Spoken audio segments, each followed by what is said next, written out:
Hi! How often have you tried to understand what's going on inside someone's head? What they're thinking about? What they're feeling? Today we'll have the chance to take a look into a world hidden from the outside. Perhaps each of us is governed not only by ourselves, but also by something inside that works automatically, like the heart or the stomach. 5 emotions living in the mind pull the right strings to make us do certain things. They constantly argue with each other and can get quite upset when they're not allowed to come out and do what they were meant to do. According to the writers, there could have been as many as 27 of these little characters inside the head, but in the end, far fewer remained. By the way, if you've seen the TV show The Office, you might recognize a familiar face in Sadness. The creators of the film gave each emotion a unique shape that suits them: joy, a star; sadness, a teardrop; anger, a brick; fear, a bare nerve; and disgust, broccoli. Unlike Riley, who even has a forest of broccoli in her subconscious among her fears, the film's director actually likes this vegetable. Newborn Riley opens her eyes and sees her parents. At that moment, joy appears in her head, her very first emotion and her first memory associated with her parents' love. Joy takes the bright yellow memory orb and sends it through a whimsical mechanism to the core, where Riley's most precious memories are stored. Her life promises to be a happy one, but Joy doesn't stay alone for long. Just 33 seconds later, sadness takes over the control panel. Why did this useless emotion have to interfere? It only makes things worse for Riley and everyone around her. Joy needs to keep better control of her workstation. Soon, fear, disgust, and anger join in. But unlike sadness, at least they help Riley navigate how to play safely, what to eat, and how to respond when her parents act unfairly and forbid her from eating sweets. It's not easy for the emotions to agree with one another, but Joy keeps them in check, trying to make Riley's life carefree and lighthearted. Each time another emotion takes control, a memory orb of the corresponding color is created. But most of Riley's memories are happy ones, and they form 5 personality islands that define who she is. The islands of goofball, hockey, friendship, honesty, and family. These are tied to the deepest core memories, stored in a special chamber. Without them, Riley would be a completely different person. Everything is going great until, at age 11, Riley's family sells their home in cold Minnesota and moves to San Francisco. The move is a total surprise, and the long drive across several states seems endless. Still, Riley eagerly anticipates how amazing their new home will be. Each emotion imagines its own ideal design for the new house. Fear prioritizes safety, while anger wants a fortress that scares off enemies. But they're all completely unprepared for the small, old house squeezed between tall buildings. Inside, there's a dead rat, dust, and gray walls. On top of that, the family's belongings won't arrive for several days, so they have to sleep on the floor. Tension rises, and there's no room left for joy in Riley's head. But there's a reason joy is Riley's leading emotion. She quickly comes up with a way to lighten the mood, playing hockey with a paper ball. Her parents are distracted from their troubles, and soon they're all laughing and pushing each other around, trying to score a goal in the empty fireplace. The family bonding moment is broken, though, when Riley's dad gets an urgent work call and has to leave. Another wave of stress causes chaos in Riley's mind, but Joy tries to use recent memories to cheer her up, and they go with her mom to a nearby pizzeria they saw earlier. Unfortunately, the only pizza they offer is covered in broccoli. That memory is quickly colored an awful green. At least on the way back, they can talk about funny things that happened on their road trip. Joy tries to bring up happy memories to lift Riley's mood, but suddenly those memories start turning blue. Sadness has touched a bright yellow memory orb, and now it's permanently changed. Joy tries to fix it, but it's hopeless. Sadness apologizes, but Joy tells her to stop touching anything until she figures out what's going on. Still, Sadness keeps fussing around and ends up knocking loose one of the core memories, which causes the goofball island to shut down. The orb is quickly returned, and Riley cheerfully slides down the staircase railing.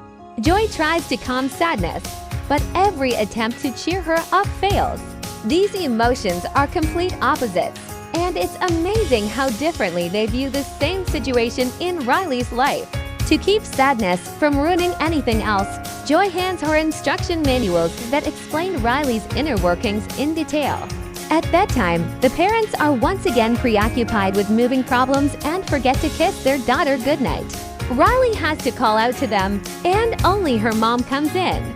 Although Joy has stepped away from the console, giving Disgust, fear, and anger more control, Mom asks Riley to keep smiling to avoid upsetting Dad. He has a lot on his plate, and they need to support him. Joy returns to her rightful place, pushing the others aside. Riley falls asleep, but the day, filled with unpleasant moments, leaves its mark in the form of a nightmare. Joy quickly shuts off the bad dream and switches to a happy memory, skating with her parents on a frozen lake back in Minnesota. The first day at a new school is coming, and Joy assigns each emotion a task to make sure it goes smoothly. The most important mission is given to Sadness, not to step outside the circle Joy draws around her. Riley heads off to school, cheerfully saying goodbye to her parents. In class, the teacher asks her to talk about herself. Fear raises the alarm, but Joy steps in, and Riley begins talking about her life in Minnesota. She could talk forever about that joyful memory, but suddenly, she realizes those moments won't happen again. There's no ice skating in San Francisco. Once again, sadness gets involved. While the emotions try to hide the memory, sadness takes control and makes Riley cry in front of her classmates. A new core memory is created, the first one that's blue and sad. Shocked, Joy wants to get rid of the orb so Riley will forget it. But Sadness, who's been reading the manuals, insists the memory belongs in the core. Their struggle causes all the core memories to fall out. As a result, all of Riley's personality islands shut down and go dark. The long-term memory system activates and sucks in Joy, Sadness, and the core memories. Riley, with empty eyes, wipes away her tears and sits back at her desk. Joy and Sadness are carried farther away from headquarters, ending up between a massive labyrinth of long-term memory and the pit of forgetfulness. Without them, Riley can neither feel joy nor sadness. The two emotions try to find a way back, across a vast chasm from which nothing has ever returned. Meanwhile, without Joy, the remaining trio of disgust, fear, and anger try to imitate the behavior of a cheerful girl. It goes badly. At dinner, Riley is unresponsive. She snaps at questions, and her mom, guided by a mature and calm sadness in her own mind, tries to understand what's wrong. But she runs into a wall. Then her dad, driven by anger, steps in. The situation escalates, and he sends Riley to her room. Meanwhile, Joy and Sadness try to get closer to headquarters via the Goofball Island. That night, Riley's father visits her to make peace after the fight, trying to cheer her up with some silly jokes. It backfires, and the island completely collapses into the memory dump. Joy and Sadness barely escape. They're in shock, but while they still hold the core memories, not all is lost. Though Sadness is drained and can't go on, Joy grabs her by the leg and drags her through the labyrinth to reach the next island. All night, they trudge past rows of memory shelves, and when Riley wakes up, they encounter two memory workers sorting orbs. 3 years of piano lessons. Yeah, it's all faded. Okay, keep the collisions and chopsticks. The rest to the dump. The memory orbs that have already lost their color are sent into the abyss, while the catchy jingle from a commercial doesn't even begin to fade. It gets played in Riley's mind regularly just for fun. Joy is terrified by the thought that even the memories she colored with happiness are doomed to be forgotten. While Riley is video chatting with her best friend from Minnesota, she finds out that another girl has already taken her place on the hockey team. Furious, she ends the call, and the Friendship Island, like Goofball Island before it, collapses into the abyss. Joy hasn't even had time to take control, so she rushes off to fix everything. Among the memory shelves, she sees a strange creature stuffing memories into a bag. This clumsy goofball in a jacket is Riley's former imaginary friend Bing Bong. She invented him at age 3 and used him in many games. They even had a theme song that powered a space rocket built out of a shopping cart. Bing Bong shows them the train of thought, which delivers ideas straight to the headquarters. Emotions can ride it quickly and safely. The train station is in imagination land, and the shortest route there runs through the tunnel of abstract thought. Despite the sign warning of danger, the trio enters. Meanwhile, Riley sits alone at lunch in her new school and begins to truly feel what loneliness means. Back in the tunnel, the control workers activate the mechanism, and the travelers start to break down into abstract shapes and simpler forms. They barely crawl out as flat, colorful forms, but they've missed the train. Still, Bing Bong stays upbeat and leads them to another station in imagination land. They pass through the forest of French fries, a city made of clouds, and see a machine for creating imaginary boyfriends. Bing Bong finds his hidden rocket and rolls it with him. Riley heads to a hockey tryout. Fear tries to revive Hockey Island, but Riley's emotions overwhelm her. She misses a goal and storms off the rink. Hockey Island collapses into the abyss. Even Imagination Land is changing. Princess castles and plushy memorials are being demolished. This frightens Bing Bong, whose beloved rocket is also tossed away. He is heartbroken. He had always dreamed of flying to the moon with Riley. Sadness comforts him with a hug, and he weeps. Candy tears on her shoulder. Joy is stunned to see Sadness cheer him up, something she couldn't do herself. They hurry and finally board the train of thought. Meanwhile, the emotions still at headquarters try to improve Riley's condition, but it only worsens. Anger comes up with a plan. If all of Riley's happy memories are from Minnesota, she should go back. But they can't implement the plan. Riley has fallen asleep. The train of thought stops too. Joy and the others can't wait. They head to the Dream Production studio to wake her up. It's staged like a film set. Sadness suggests waking her with fear, but Joy insists on a happy, adorable moment. Dressed in a dog costume, they burst onto the set where Riley dreams of being at school without pants. Bing Bong drops a curtain, but things spiral into a nightmare. The dream director realizes they're trying to wake Riley, but she still doesn't stir. Security captures Bing Bong and locks him in the subconscious, a place for all who cause trouble.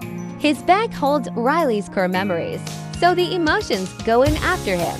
Inside are her deepest fears, the basement stairs, a giant vacuum, and more. Bing Bong is trapped in a balloon cage on a sleeping clown. To wake Riley, they bring the terrifying giant into her dream. The clown bursts in and Riley jolts awake. They jump back onto the train, but the emotions at HQ have also awakened and initiate the escape to Minnesota idea. Riley starts buying a bus ticket online. On the train, Bing Bong sees memories of Riley being tossed in the air by her parents and hockey team. Sadness remembers this day too. Riley missed the final goal and cried. She was comforted afterward. Riley steals her mom's credit card, and Honesty Island begins to collapse. The train track is destroyed, and they plummet. Mind workers save Joy, Sadness, and Bing Bong before the train crashes. In a last-ditch effort, they rush to Family Island, but it's crumbling too. Without a word, Riley leaves for the bus stop. Joy notices a chute among the memory shelves that leads to headquarters. Sadness follows, but when she nears the core memories, they turn blue. Joy pushes her away and decides to leave. Her only joyful memories can save Riley. But when Family Island collapses, the chute breaks and Joy falls into the memory dump. Bing Bong falls too. On the dark heap of faded memories, Joy finds one orb still glowing.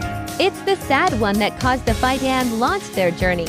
Around her are Riley's childhood memories, once so joyful. Remember how she'd stick out her tongue while coloring. Joy sobs, devastated. She'd done everything to keep Riley happy, replaying perfect moments. Now it's all gone. Joy picks up the memory she and Sadness discussed earlier. Rewinding it, she sees it started when Riley sat alone and miserable on a tree branch. Her parents and teammates found her, comforted her, and lifted her up. For the first time, Joy understands only because of Sadness did this moment happen. She asks Bing Bong to help her return, but Hei's despondent. Escaping the dump is like flying to another planet, but they have a space rocket. Joy sings the song to activate it and hears the cart coming. They jump in and try to launch but always fall just short. On the third attempt, Bing Bong jumps out mid-launch to lighten the load. Joy makes it. Hei's thrilled he could help. As he fades, he asks her to take Riley to the moon. Back at home, Riley's parents can't find her. They call, but she doesn't answer. Family Island continues collapsing. Joy races through a maze to find Sadness. She tries mimicking her lying on the ground and notices that the orbs on the bottom shelves are all blue.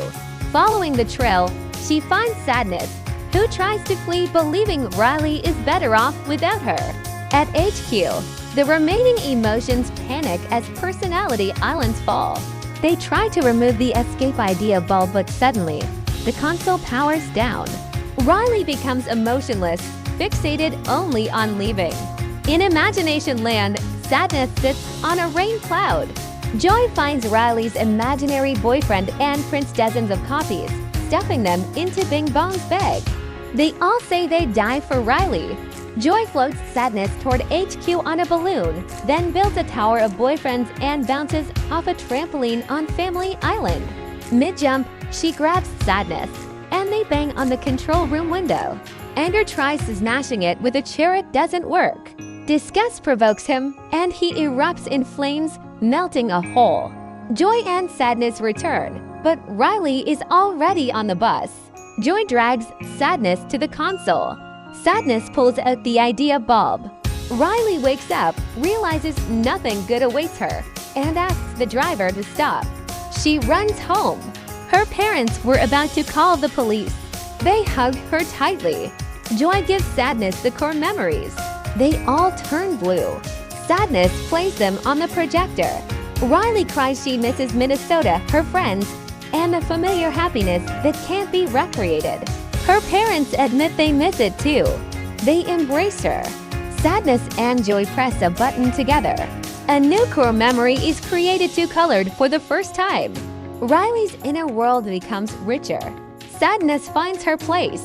Riley's personality now rests on many diverse islands, reflecting her teen interests. Mind workers add new buttons to the console. Anger is thrilled by the expanded list of curse words. A big red button labeled puberty is left untouched for now. Riley has new friends and a new home, but she still plays hockey with Joy. Her parents come to her games painted like true fans, something that brings their emotions closer too. She's 12, and everything seems great. No emotional upheavals ahead, right? By the way, in the Japanese release, the movie was slightly altered. The broccoli scene had to be changed because Japanese kids usually love it, so they swapped in green peppers, which many of them hate. There are many theories about how the human mind works, but no one knows all its secrets. The film reflects one theory by psychologist Paul Ekman. He identified basic emotions by studying facial expressions. In addition to the 5 shown in the movie, he includes contempt and surprise. But facial expressions don't always show the full range of inner feelings. No one uses just 7 words to describe their emotions, and no one experiences them in the same way. And what's going on in your soul? Only you can say. So look for the film's title in the video description and share in the comments. Which emotion do you think would run your mind? And don't forget to like and subscribe so more amazing stories can be released more often.